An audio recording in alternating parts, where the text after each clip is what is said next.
As a proud American, I love three things: the flag, apple pie, and wealth inequality. Inspired by our current predicament, I returned to our last Gilded Age for my next character design and illustration project. The Gold Rush was a time that was rife with the unrelenting, striving spirit that defines the American way.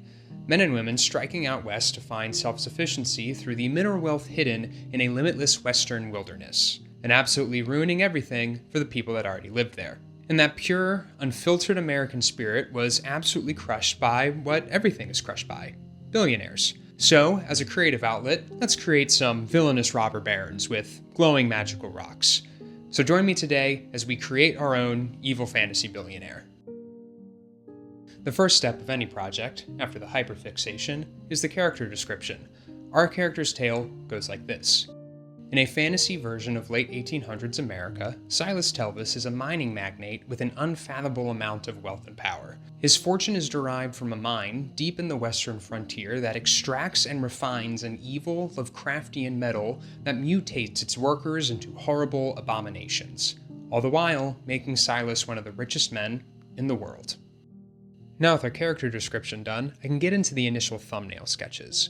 I began with a basic mind map to plot out what emotions and broad ideas I wanted to play around with. Just basic things to indicate a greedy character, like opulent jewelry, monocles, etc. I took these keywords and started the initial sketches the rest of the character would be built around.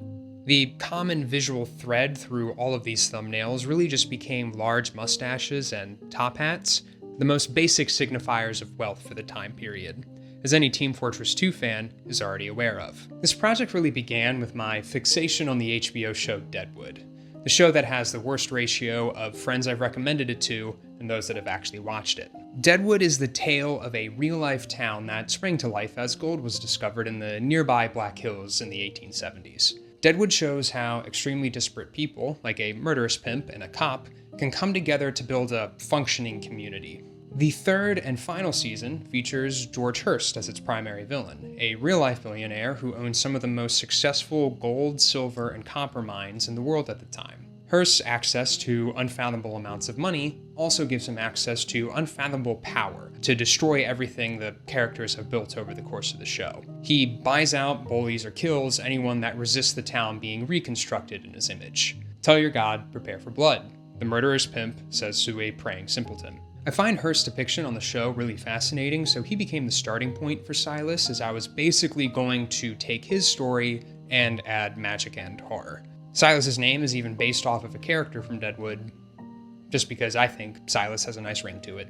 I tried out a few sketches of spindly nerds and fat oafs, since money is Silas's real power, so he could potentially go without physical fitness. After these mundane ideas, I tried a few more overt mutations where he could have like tentacles spilling out of his sleeves or be literally consumed by the ore he's extracting and have turned into rock itself. The former idea I abandoned because tentacles are just the default Lovecraftian monster signifier and not really relevant to my specific character. A desert mining interest is not going to have a lot of water and sea creatures. And I abandoned the latter idea because it feels more villainous to be doing fine as others suffer and break so you can make $1 billion. In order to get more inspiration for my character, I did more digging into Hurst's story.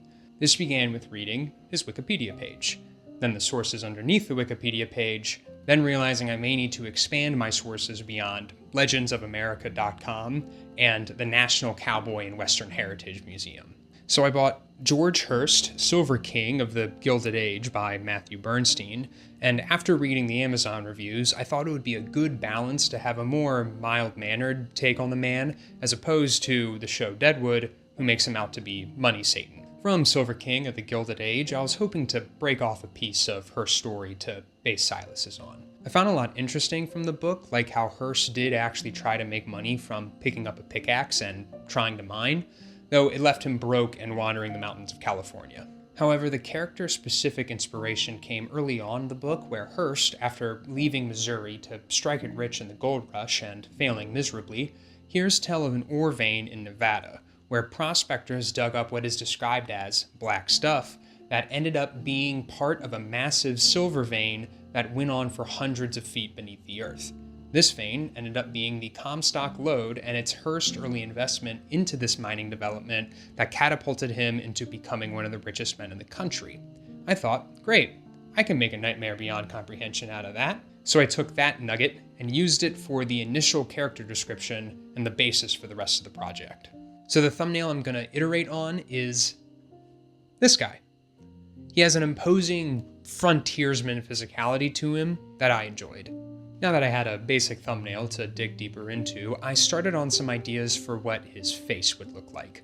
The main extremes I was pulling from were either austere or mutated, whether I wanted him to retain some dignity or to be some sort of crazed joke villain.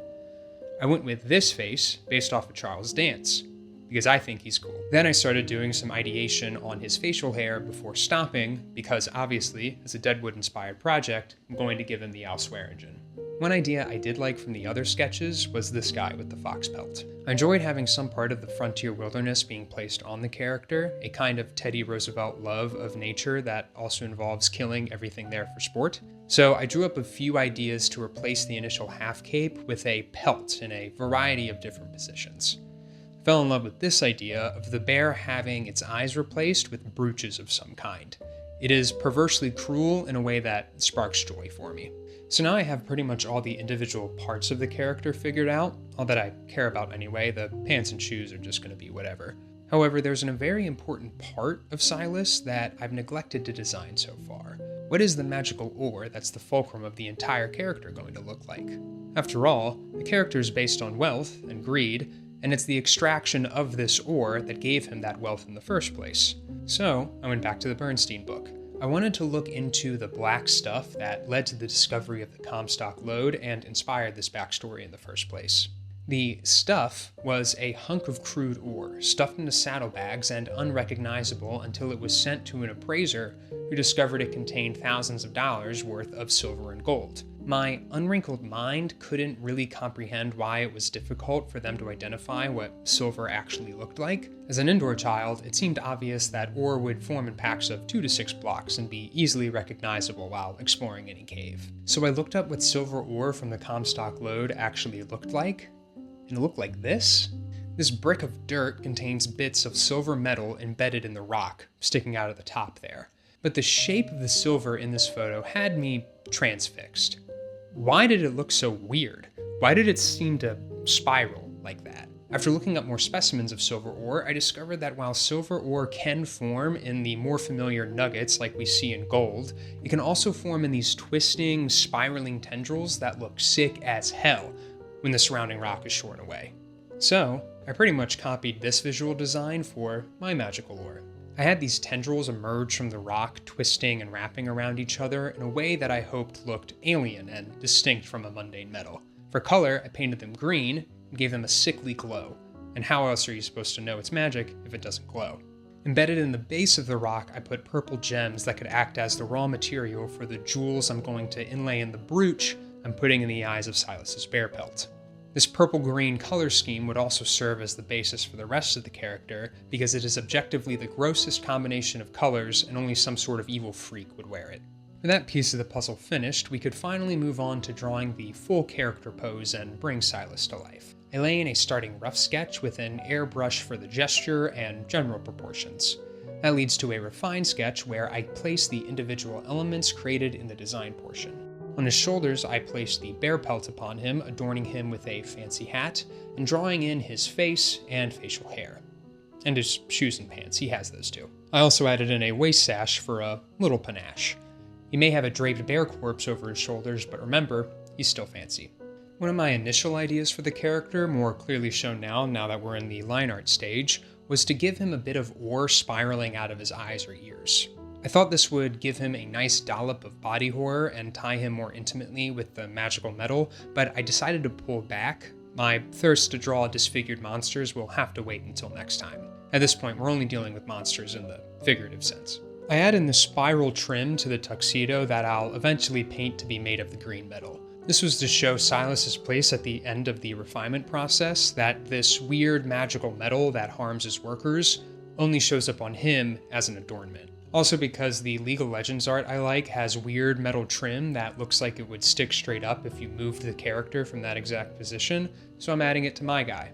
Zooming out for one last time, the line art pass is done. It is at this point I should have noticed how small his left arm is, but don't worry, I won't fix it until it is as literally as inconvenient as possible. Next, we move into drawing the flats. Once again, we went with a green-purple color combination, with purple being more muted than the green, so as to not completely fry the viewer's eyeballs. The suit ended up looking more bluish in retrospect, but it's okay because we have bright purple jewels placed strategically around the character to add heavier splashes of purple here and there. His skin is green, as I thought it would be a better way to gesture towards the ore's corrupting power without making him into a complete monster like I was threatening to do before. The rendering aesthetic I aimed for both the character and the actual illustration is inked outlines with hard edge shadow and light shapes, and softer gradients within those shapes for bounce light and such. I start with a simple multiply layer to create the main shadow shape and add some brushwork in the bear to get a fur texture. For the midtones, I use another multiply layer with the fill set really low and paint with a subtle darker value and add a bit of structure to the character. This also allows me not have to change color when I move on to a different flat color. My Scottish friend Tony gave me this idea when, during an art-induced existential breakdown, I asked him to show me his painting process. To show my appreciation, I spelled color with a U for this entire paragraph. I added in a rim light around the character to better cut out his silhouette, and a simple render for the jewels that adorn his suit and pelt. Speaking of which, I also made the metal bits look like metal with some shiny highlights and glow effects. And I threw on some veins snaking down his face to make him look more menacing. As you may have noticed back in the rough sketch and his awkward left hand position, I aimed to give Silas a walking stick. Entering back into thumbnail mode, I tried out a few different ideas for his cane. One where the spiraling metal from the ore could be incorporated, another where a jewel of some kind was placed at the top of the stick, and another with a carved figure idea.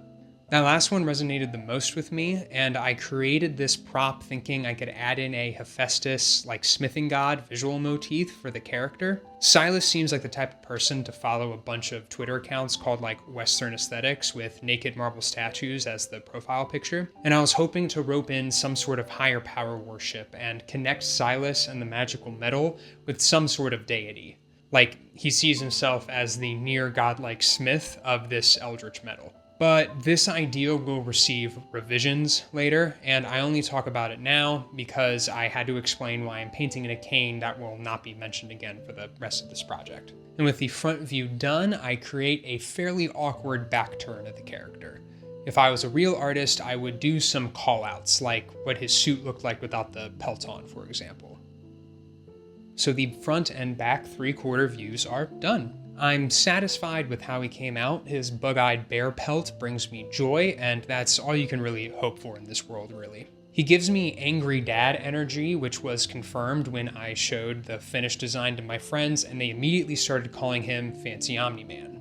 So with Fancy Omni-Man now done, we can move on to the next stage of this project, the almost final part, putting in the prep work for the final big illustration. But first things first, we need to get a big picture idea of what our illustration is going to be. I draw 4 composition sketches and rough out a few ideas that I could see myself working with. Initially, I wanted to do sketch 2 because I was thinking to fill the space with ingots of the ore stacked next to him, or stolen artifacts or treasure or something. I even started blocking out a 3D model when my friends had a more positive reaction to the second and fourth thumbnail, and not wanting to disappoint my friends, I decided to combine 2 and 4 to have Fancy Omni-Man sitting on his throne from inside of his trophy room. After deciding on the composition, I started taking some real-life reference pics of myself, back when I had hair, of me sitting in the pose that Silas would be in. I like having real-life references because I think it's better for capturing facial expressions, gesture, and clothing folds, and lighting information I get from a 3D model that I start hacking away at. Using the Human Generator plugin, I threw in a generic brand Silas and begin building objects like the chair out of some basic 3D shapes. Using the thumbnail as a base, I have Silas in the chair with a few secondary characters behind him. A taxidermied cougar, a smithing god statue, yes, I did say I changed that, I will get to it, and a scared butler represented by this normal looking man for now. The main key light will be provided by some sort of artifact in Silas's hand that will glow green and illuminate his face and body.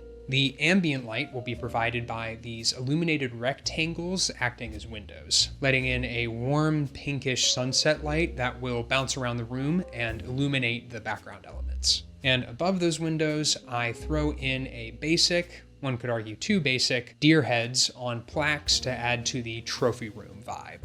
However, attention must be brought to the statue man. Like I said in the walking stick digression, this was an attempt to gesture towards some sort of religiosity and link in a higher power in relation to the metal and its exploitation. This blacksmith idea, though, felt weak. Like, a smithing god didn't really fit the vibe check for this character. Unlike the subtle imbuing of wealth and godlike power Deadwood gives George Hurst, I wanted to give my guy a much more on-the-nose connection. After all, we all know that real-life billionaires are worshippers of dark entities like Moloch and Baphomet, Bohemian Grove, the Illuminati, you know what I'm talking about. I needed my own occult entity that pulls the strings and links everything in with some sort of dark power. My initial thought was to play around in the Eldritch Horror space and design my own being beyond comprehension, but I never got any of those ideas off the ground. They didn't look very good, and designing both an abstract being outside of space and time and its corporeal depiction as crafted by mortals was going to take too long. I cooled down a bit and I tried some humanoid figures with the twisting metal motif. In my desperation, I googled Billionaire private art collection and found this statue and thought about sticking in the metal in its eyes and ears to evoke a human form being taken over by the metal. These were closer, but they weren't hitting the beats that I was aiming for. In my haste, I forgot that greed and uncontrolled consumption were the evil that I was basing the character around. If only there was some sort of universally accepted symbol for temptation and avarice that I could use for my purposes. I started drawing a humanoid snake statue, its mouth distended and overflowed with the spiraling ore, and purple jewels stuck in its eyes. I also gave it a gorged belly and placed it in, I guess, a Baphomet pose. I should have looked up what this pose meant before I appropriated it. I'm sure it has some sort of occult meaning, but I already drew it and I'm too scared to ask. But now I have a cool snake god that Fancy Omni-Man can worship. Back to the Blender model, I rough out the malevolent snake god and place him in the background to replace the smithing statue I had initially planned. Go to render it out, and there we go. The 3D model reference is completed. And finally, I realize I don't have a good idea for the chair he's sitting on. So I drew a chair. Just a normal, thrown thing. I didn't even render it. We needed to move on. So finally, after the photo shoots and the snake and the 3D modeling, I can finally begin the end stage of this project, the full illustration of Silas. Hopefully I can keep myself on track long enough to actually finish it. With the 3D model in place, I lay in my soft airbrush rough sketch. I get the general idea of our man sitting in his chair and his entourage behind him, and a basic block-in for the windows, and I throw in the deer heads mounted on the wall above the windows. The refined sketch begins with his face, making more concrete decisions on his expression and the details in the drawing. I'm referencing my reference imagery to get the angle and perspective as correct as I can. The blanket from the photo reference allows me to get a general idea of where to place his bear pelt, and it makes me happy to see my boy again. Move on to his pants, where the 3D model helps me lay in these parts without too much difficulty, and this is why we do the prep. I draw on the right hand to get him mostly in place, although I will be adjusting the proportions and placement of his face for what is basically the rest of the drawing. This just leaves his left hand, which I decided will be holding the ore and pondering it like an orb of some kind. And I was having trouble with the hand, so a decision lay before me. To either redraw it until I got it right, or to just trace it from my reference. I think you see which of those decisions I went with. Behind him, we bring his taxidermy mountain lion to life and place some jewelry in its eyes to continue the motif. The malevolent snake god makes his debut, as does the scared butler holding a dinner serving tray of some kind. It just seemed like the butlery thing to do. And above them, I got to work on the mounted deer heads. The 3D reference I made was basically useless beyond the placement on the wall. The plaques in the model were just rectangles, so when I decided to make them curved, I had to draw all of that myself. And the deer heads themselves also had to be redrawn from scratch because I didn't account for the neck of the deers in the model. A just punishment after tracing my hands before. We go over the whole refined sketch one more time to get the line art pass done, and start laying down some things that will actually be visible in the final product. I finalize the details in his suit, like his trim and basic clothing folds, and give a sharp snarl on the bear's face. Practice pays off, I think. I think this is the best dead bear growl that I drew this project. After Silas was down and I took a moment to admire him, I started drawing the background. Refining the mountain lion for a final time, drawing the twisted mouth spew of the snake and his messed up fingernails, and finalizing the butler and making him no fear through a few attempts at getting his eyebrows correct. So line art is almost done. Last thing left is the windows. The windows were another opportunity for environmental detail. The reference images I had put together have these thin metal framings running across the glass, and that was real estate to reinforce the narrative. I created this design of a simple snakehead with abstract spirals reminiscent of the twisted oar around the top part of the window, complete with a trefoil, because I watched an Elden Ring lore video where that was important.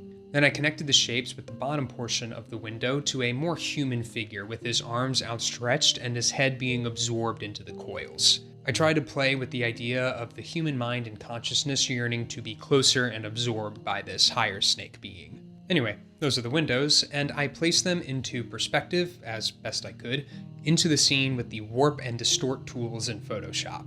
And that is the line art finished. Enjoy it now because we are about to add color and ruin the beautiful graphic disparity between black and white line art.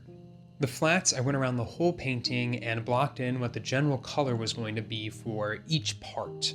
There's a pinkish sunset light coming in from the windows that will provide a warm ambient light, contrasted with a more powerful cool green light that will be shining directly into Silas's face. I initially had a difficult time getting the light to read correctly on his face. I went through a few iterations, shall we say. I think just in general, the parts of drawing that exist later in the process, like lighting and rendering, have always been my weakest point. Just because when I take on a new project, I tend to do the stuff in the beginning more often than the stuff at the end.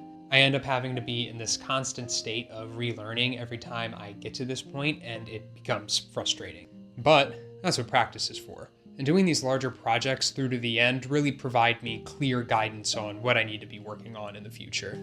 Initially, I wanted to work from darker colors to lighter colors to get a cool gothic tone, but I ended up lightening up the flats and using a regular multiply layer for the shadows. Working from dark to light caused a lot of issues with contrast between Silas and the background. Issues with contrast between Silas and the background occur for basically this drawing's entire run. The midtones are applied with the same method I used in the 3/4 view, almost like that was the plan all along.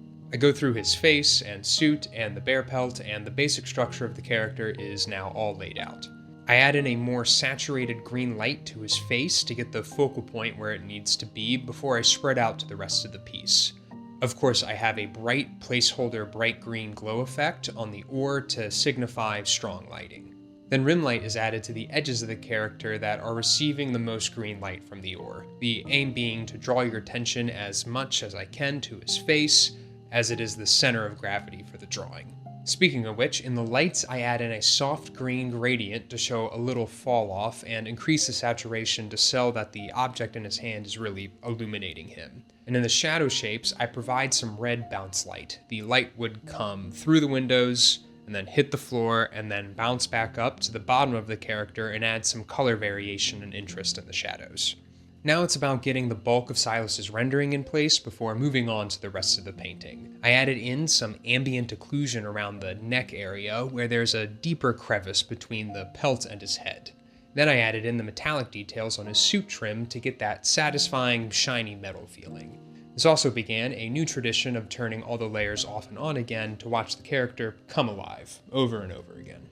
Now that the star of the show is mostly blocked in, I could afford to move on to the background elements. On the back of the mountain lion, snake god statue, and scared help, I airbrushed in a pink light that they're getting from the sunset light coming in through the window. I wanted to keep them simple because they're going to end up covered in atmospheric fog anyway to make the main character stand out. Speaking of airbrushing, I broke out the soft brush and painted in some clouds. I don't have much to say about the clouds, I just liked how they came out, especially since I just scribbled them in without thinking too much about it.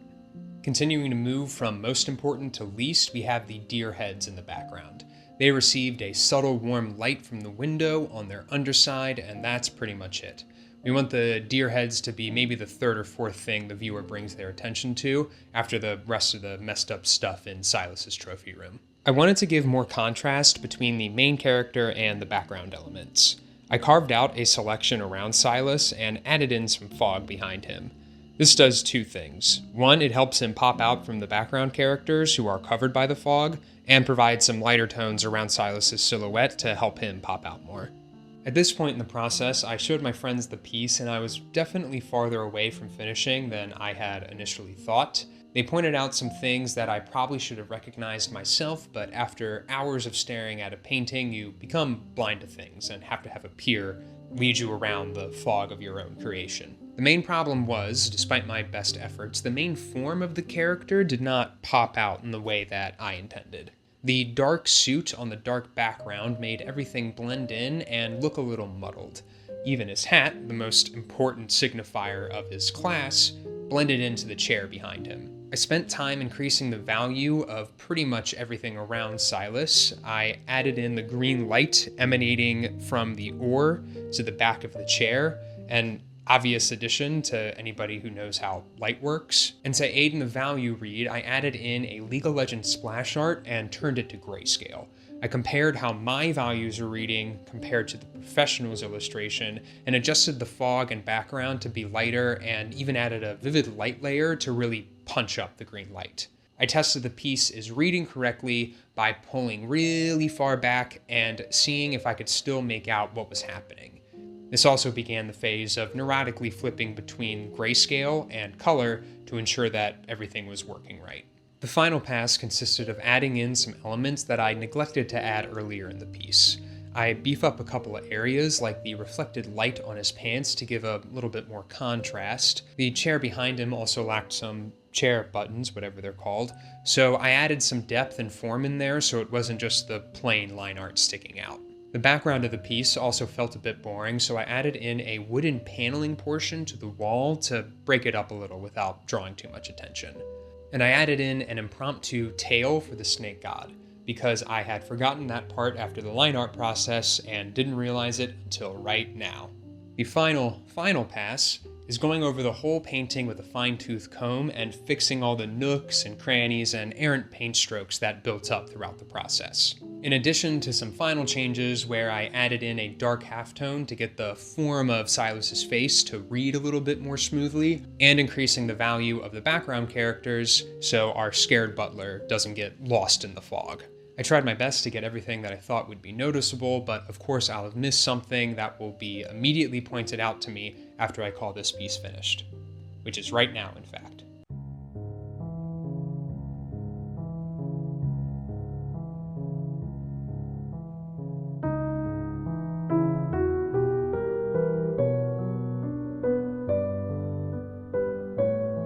After months of research about rocks, watching Deadwood for the fourth time, and reading a book, Silas Telvis sits on his throne and ponders his oar.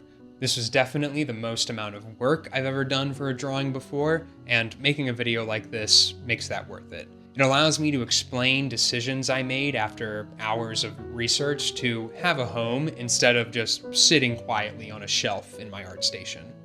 But there's another side to this story. For every robber baron, there's those they're robbing from. So to squeeze as much as I can out of the reading I've already done, part 2 of this project will be depicting the other side of wealth in my made-up Gilded Age America. I'll be doing another character design and illustration of the mutated mining professionals that work Silas's haunted mine. I'll be getting into the horror I restrained myself from during this phase of the project. I hope you enjoyed watching me draw today, and I'll see you next time.